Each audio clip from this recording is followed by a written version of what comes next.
आता आपण Tux point पाहिला 10.5 इंचावर टाकला. आता आपल्याला खालून बेल्ट टाकायचा आहे.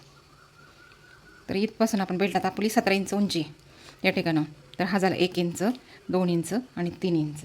आपण 14 इंचावर बरोबर बेल्टसाठी मार्किंग टाकू. आता ही झाली आपली 14 इंचवर बेल्टसाठी मार्किंग. एकदा आपण कंबर बघू.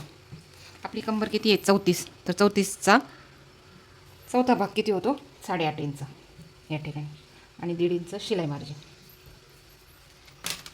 ही आता लेंथ आपण एकदा आखून घेऊ. प्रिन्स कटचा सेप 2.5 इंचाचा आणि 2.5 इंचाचा टाकल्यामुळे या ठिकाणी आपण असा प्रिन्स कटचा सेप देऊन घेऊया. या ठिकाणी आपण असा आणि असा देत नाही सेप, कारण आता हे ब्लाऊज वेगळ्या पद्धतीचं आहे आणि या ठिकाणी बरोबर हा आर्म होलच्या साईडला आणून असा जोडून घ्यायचा प्रिन्स कटचा सेप.